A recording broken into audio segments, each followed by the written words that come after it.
Hi, I am Sophia. Welcome to True Payback, where story hits different. Hit subscribe. Let's dive in. The call came on a Tuesday afternoon while I was reviewing quarterly reports in my downtown office. Dad's name flashed on my phone screen.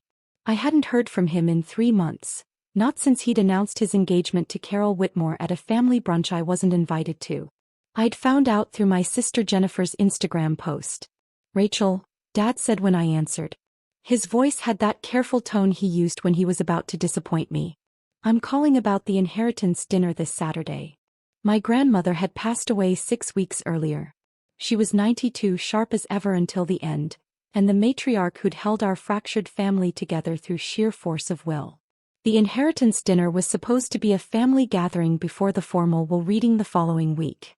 "What about it?" I asked, already sensing where this was going. "Well, Carol's business partners will be there," Dad explained. "Very successful people. Her consulting firm works with several of them. This dinner is important for her professional relationships." I said nothing. Let him get to the point. "The thing is, Rachel." He paused. "You just not fit in. Carol's trying to make a good impression. These are C-suite executives, venture capitalists. I think it would be better if you sat this one out." There was the same message I'd been receiving my entire life, just in different words. "You're not successful enough. You're not impressive enough. You're an embarrassment to this family." I was 34 years old.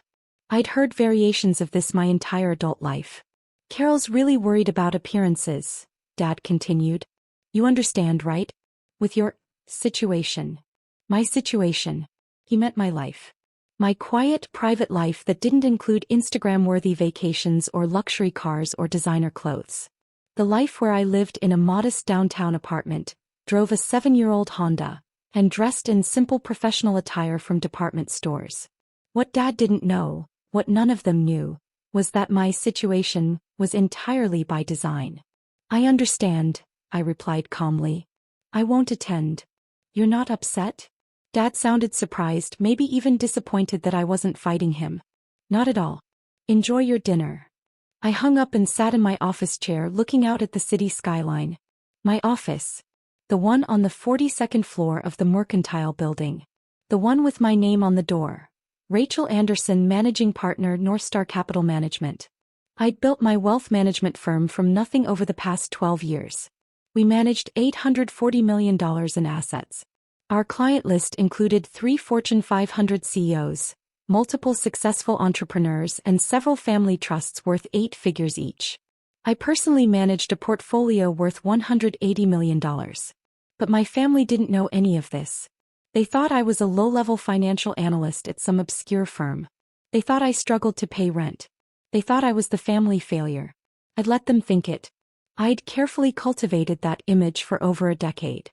Because 10 years ago, I'd learned a valuable lesson about my family.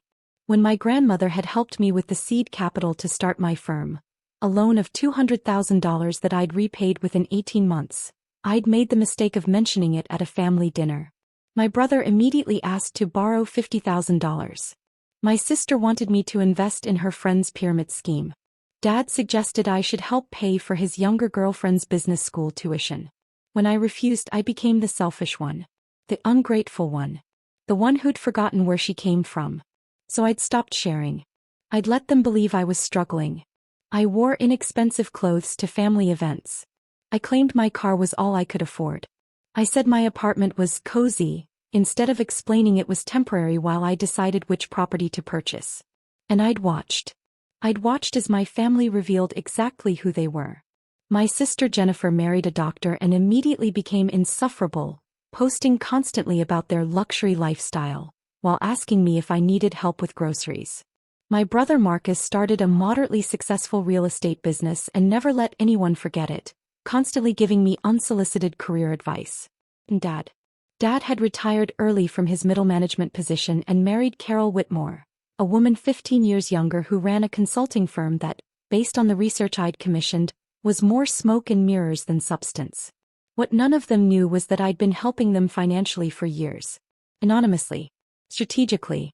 When Jennifer's husband's practice struggled during the pandemic, a mysterious investor provided a bridge loan that saved them. That was me. When Marcus's real estate deal almost fell through due to funding gaps, an anonymous LLC stepped in with capital. Also me. And Carol's consulting firm, Prestige Consulting Group? The firm she was so proud of? The one that gave her the credentials to act superior at family gatherings? It was funded almost entirely by an anonymous LLC I'd created 3 years ago when Dad first started dating her. I'd watched the firm struggle, watched Carol desperately courting clients who never materialized. I'd seen the stress it caused Dad. So I'd stepped in. Through layers of legal structures and anonymous entities, I'd become Carol's primary investor. I'd provided $2.4 million in capital over 3 years. Money that paid for her office lease, her staff salaries, her marketing budget, her entire professional image. Carol thought the money came from a venture capital firm that believed in her vision. She had no idea it was Dad's unsuccessful daughter keeping her business afloat. I'd done it for Dad. Because despite everything, he was still my father. Because I'd told myself that family helps family, even when that help isn't appreciated or acknowledged. But sitting in my office looking at the phone after Dad's call, something shifted. I opened my laptop and composed an email to my attorney, David Chin. David had helped me structure all my anonymous investments. He knew every detail of every LLC, every trust, every legal entity I'd created to help my family without their knowledge. The email was brief. David, please initiate dissolution proceedings for Northstar Holdings LLC, the entity funding Prestige Consulting Group. I want all capital withdrawn within 30 days as per the operating agreement. Notify the recipient that the anonymous investor is exercising their right to withdraw funding. Prepare all necessary documentation. I hit send. My phone buzzed almost immediately. David calling. Rachel, are you sure about this? He asked. That's a significant investment to pull. I'm sure. This will likely collapse the business. Prestige Consulting Group's entire operation is built on that capital. Without it. I understand the consequences, David. Please proceed. There was a pause. May I ask what changed? I'm no longer willing to subsidize people who consider me an embarrassment. Understood. I'll have the dissolution notice prepared by end of business today. They'll receive it tomorrow morning. I spent the rest of the week working, attending meetings, reviewing client portfolios. I didn't think about the inheritance dinner. I didn't think about Dad or Carol or the fallout that was coming. Saturday evening, while my family gathered at the upscale restaurant Carol had chosen for the inheritance dinner, I was at home in my apartment. My real apartment, the one my family had never seen. The 3-bedroom penthouse with floor-to-ceiling windows overlooking the city. The one I'd purchased outright 2 years ago for $1.8 million. I made myself dinner, poured a glass of wine and settled in with a book.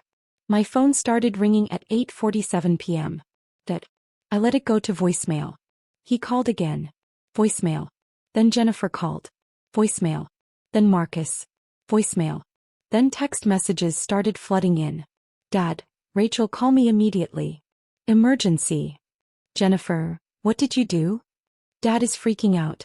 Marcus, call Dad now. Something about Carol's business. I silently sipped my wine and turned my phone to silent. The next morning I checked my voicemails over coffee. Dad's voice was panicked, nothing like his calm, dismissive tone from earlier in the week. Rachel, I don't know what's happening. Carol got some legal notice. Something about her investor pulling out. The business. She's saying the business is going to collapse. She's devastated. The dinner was a disaster. Please call me. Jennifer's message. Dad said you might know something about business stuff. Carol's company is in trouble. Can you help? Dad's really upset. Marcus's message. Hey, this is serious. Carol's business is apparently going under. Some investor pulled $2.4 million in funding. Dad's freaking out. If you know anyone who could help. I deleted the voicemails and made myself breakfast. Monday morning my phone rang again. This time it was a number I didn't recognize. I answered. Ms. Anderson? This is Carol Whitmore. Her voice was tight, professional despite the underlying panic. I'm not sure why I'm calling you, but your father suggested. I'm in a difficult situation. My primary investor has withdrawn their funding. I'm looking for bridge capital, any connections you might have in the financial world. The irony was exquisite. I'm sorry, I said pleasantly. I don't think I can help you. I'm just a low-level analyst, remember? Not successful enough to fit in with your business partners. There was a long silence. That was about the dinner, Carol said carefully. That wasn't my decision. Your father thought. My father thought I'd be an embarrassment. You agreed. You both made your position very clear. Ms. Anderson, my entire business is at stake. 15 employees are going to lose their jobs. I have lease obligations, contractual commitments. This investor gave no warning, no explanation. 3 years of funding and suddenly they're just gone. Business is unpredictable, I said. I'm sure someone as successful as you with all those impressive business partners will figure something out. I hung up. The calls continued throughout the week. Dad called twice a day. Jennifer called. Marcus called. Even my Aunt Susan called saying Dad was beside himself and asking if I could try to help somehow. I didn't return any of the calls. Friday afternoon, David Chin called me. The dissolution is complete, he said. All capital has been withdrawn. Prestige Consulting Group received the final notice this morning. Thank you, David. There's something else, he said. When Carol's attorney was reviewing the investor documents, trying to understand the withdrawal, they discovered something interesting. The other anonymous investments in your family's businesses? They're starting to ask questions about those too. I'd anticipated this. Once Carol's attorney started digging into the anonymous LLC structure, it was only a matter of time before they connected the dots to the other entities I'd created. Let them ask questions, I said. Rachel, they're going to figure out it was you. All of it. I know. The realization hit my family like a series of controlled detonations. First, Jennifer's husband discovered that the mysterious investor who'd saved his medical practice was actually me. He called, apologetic and confused. Jennifer got on the phone demanding to know why I'd never told them. You never asked, I said simply. You were too busy posting about your luxury lifestyle and asking if I needed help with groceries. Then Marcus discovered that the anonymous LLC that had saved his real estate deal was also me. His call was different, angry, accusatory. You've been playing us this whole time? He demanded. Pretending to be broke while secretly being rich? What kind of sick game is that? I never pretended to be broke, I corrected. You all assumed I was struggling because I didn't perform wealth the way you do. I wore normal clothes. I drove a normal car. I lived quietly. You interpreted that as failure. But you let us think. I let you reveal who you really are, I said. And you did. Dad's call came last. It was Wednesday evening, 12 days after the inheritance dinner I hadn't attended. Rachel. His voice was hollow. Carol's business is closing. She's filing for bankruptcy. 15 people are losing their jobs. I'm aware. The attorney, he found documents. The LLC that funded her. It was you. It was you the whole time. Yes. And Jennifer's loan. Marcus's real estate deal. That was all you too. Yes. There was a long silence. I could hear him breathing, processing. I don't understand, he finally said. Why would you help us if you were just going to take it all away? I helped you because you're my family, I said calmly. I took it away because you made it very clear that I'm not really part of that family. Not in any way that matters. The dinner, Rachel, that was just about Carol's business contacts. It wasn't personal. Dad, you told me I wouldn't fit in. You told me I'd be an embarrassment. You uninvited me from a family dinner to discuss my own grandmother's inheritance because your fiancé wanted to impress her business partners. Business partners, by the way, who were only there because I was funding the firm that gave her credibility. I didn't know. That's the point. You didn't know. None of you knew. You were all so convinced I was the unsuccessful one, the struggling one, the family embarrassment. You never asked about my life. You never wondered why I was always fine, always stable, never seemed to actually need the help you occasionally offered out of obligation. So this is revenge. You destroy Carol's business. You pull funding from Jennifer and Marcus. You tear the family apart. I didn't tear the family apart, Dad. There was no family. There was a group of people related by blood who used an anonymous investor, who happened to be me, to fund their lifestyles while treating the actual me with contempt. That's not fair. Isn't it? When was the last time you called me just to talk? When was the last time any of you included me in something that didn't involve you needing something? The only time I hear from this family is when there's a crisis or when you're explaining why I'm not good enough for whatever event you're planning. Dad said nothing. I have a question for you, I continued. The inheritance dinner. The one I wasn't good enough to attend. What was it actually about? What do you mean? Was it really about dividing Grandma's estate? Or was it about Carol networking with her business partners while using a family event as cover? Silence. That's what I thought, I said. Goodbye, Dad. Wait, Rachel, we need to talk about this. The will reading is next week. You need to be there. No, I don't. Grandma and I talked extensively before she died. I know exactly what's in her will. I helped her structure it. You what? Grandma knew everything, Dad. About my firm, about my success, about the anonymous investments in the family. She's known for years. We had lunch every month. We talked about everything. She was the only member of this family who actually knew me. I could hear Dad's breathing change. The realization hitting him. The will reading is at 10 a.m. on Tuesday, I continued. I'll be there. But not because I need to find out what I'm inheriting. I'll be there to watch all of you find out. I hung up. Tuesday morning, I arrived at the attorney's office at 9:55 a.m. I wore one of my actual work outfits, a tailored Armani suit in charcoal gray Louboutin heels, my Cartier watch. My hair was professionally styled. I carried my Bottega Veneta briefcase. I looked exactly like what I was, a successful wealth management executive. The receptionist directed me to the conference room. I was the first to arrive. Jennifer and her husband came in next. Jennifer stopped dead when she saw me. Rachel. She looked confused, taking in my appearance. You look different. I look like myself, I said pleasantly. Marcus arrived with his wife. He stared at my suit, my briefcase, the watch. Is that real? He asked, pointing at the Cartier. Yes. Dad and Carol came in last. Carol looked exhausted, her usual polished appearance slightly frayed. Dad looked older than I'd ever seen him. They both froze when they saw me. Rachel. Dad started. Good morning, Dad. Carol. The estate attorney, Mr. Harrison, entered and took his seat at the head of the table. He was in his 70s, dignified, precise. He'd known my grandmother for 40 years. Thank you all for coming, he began. We're here for the reading of Mrs. Eleanor Anderson's last will and testament. Before we begin, I want to note that Mrs. Anderson was very specific about how she wanted this handled. She left detailed instructions. He opened the will document. To my son Robert, he read, looking at my father, I leave my collection of family photographs and my grandfather's watch. I hope they remind you of the family values you seem to have forgotten. Dad's face went pale. Mr. Harrison continued. To my grandchildren Jennifer and Marcus, I leave $50,000 each, to be held in trust and released only after they complete a financial literacy course of Rachel's choosing. Jennifer and Marcus looked confused. Insulted.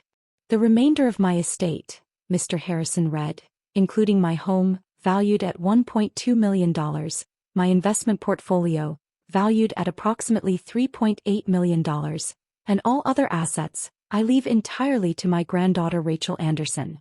The room exploded. That's not possible, Marcus said immediately. Grandma wouldn't. There has to be a mistake, Jennifer interrupted. Mr. Harrison raised his hand. There's more.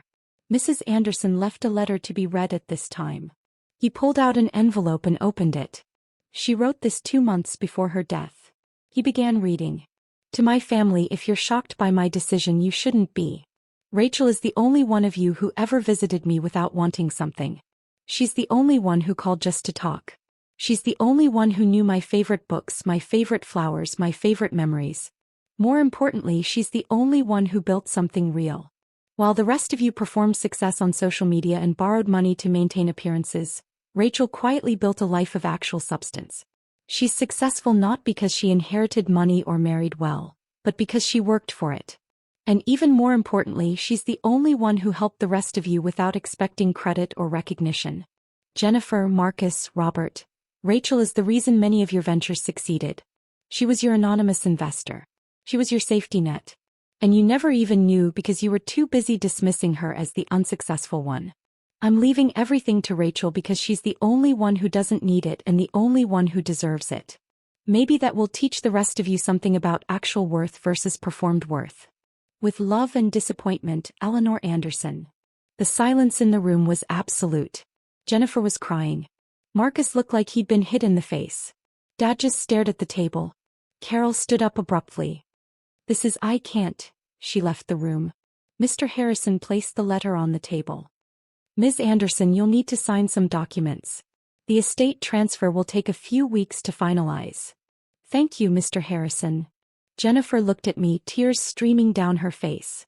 Rachel, I'm so sorry. I didn't know. I didn't understand. I know you didn't, I said quietly. That's the problem. You never tried to understand. None of you did. Marcus stood up. So what, you're just going to take everything? Grandma's house, all that money, and you're already rich. I'm going to do exactly what Grandma wanted me to do with it, I said. I'm going to honor her memory. The house will become a community center offering free financial literacy programs. The investment portfolio will fund scholarships for first-generation college students. Every dollar will go to helping people who actually need it. That's, Marcus started. More than you ever did with the money I gave you, I finished. More than any of you ever did. Dad finally spoke. Rachel, your grandmother, she was punishing us. No, Dad. She was teaching you. There's a difference. I gathered my briefcase and stood up. Wait, Dad said. Where are you going? Back to work. I have clients depending on me. I have a business to run. I have a life. I paused at the door. The life you all thought wasn't good enough. The life that was actually funding yours. Rachel, please. We can fix this. We can be a real family. I looked at him. At all of them. Jennifer with her designer handbag and her Instagram perfect life. Marcus with his real estate success that I'd helped build. Dad with his younger wife whose business I'd funded and destroyed. No, Dad. We can't. Because you can't fix something that was never real to begin with. I walked out of the conference room through the reception area and out into the bright morning. My phone buzzed. A text from my executive assistant. Board meeting at 2 p.m. Client presentation materials ready for your review. I smiled and headed back to my office. Back to my real life. The one I'd built myself. The one that didn't need my family's approval or acknowledgement. 3 weeks later, I received a certified letter from Carol's attorney. Prestige Consulting Group had officially dissolved. Carol had filed for bankruptcy. In the letter, her attorney noted that she was seeking employment opportunities and asked if I knew of any openings in the financial sector. I wrote back a brief note. I'm sure someone with Carol's impressive business partners will have no trouble finding opportunities. Unfortunately, I don't have any openings for someone who wouldn't fit in with my firm's culture. I never heard from her again. Dad called once more about a month after the will reading. I answered. Rachel, he said. I just wanted you to know. Carol and I postponed the wedding. We're taking some time. I'm sorry to hear that, I said, meaning it. Whatever else he was still my father. I've been thinking about what your grandmother wrote. About performed worth versus actual worth. He paused. I think I understand now. What you did. Why you did it. Do you? You wanted us to see you for who you really are. Not for what we assumed you were. No, Dad. I wanted you to care enough to look. There's a difference. Another pause. Is there any way? Can we start over? I looked out my office window at the city below. At the life I'd built. At the success I'd earned. I don't think so, Dad. But I appreciate you asking. I understand. His voice was quiet. For what it's worth, I'm proud of you. Of what you've built. I should have said that years ago. Yes, I agreed. You should have. We said goodbye. It was the last time we spoke. 6 months later, I opened the Eleanor Anderson Community Financial Center in my grandmother's house. We offer free financial literacy courses, mentorship programs, and resources for people building businesses from nothing. The waiting list is 6 months long. Sometimes, late at night in my office, I think about what my family expected. They expected the unsuccessful daughter to stay unsuccessful. They expected the quiet one to stay quiet. They expected the embarrassment to stay embarrassed. Instead, they got the truth. And the truth was more than they could handle. I built my empire in silence. I helped them in secret. And when they made it clear that my presence was an embarrassment, I removed it, along with everything I'd been providing. They wanted me to not fit in. Turned out they were right. I didn't fit in with people who measured worth by appearance, who valued performance over substance, who mistook quiet dignity for failure. I fit somewhere better. I fit with the life I built, the clients I serve, the communities I support, the values my grandmother taught me. And that, I finally understood, was exactly where I was supposed to be all along.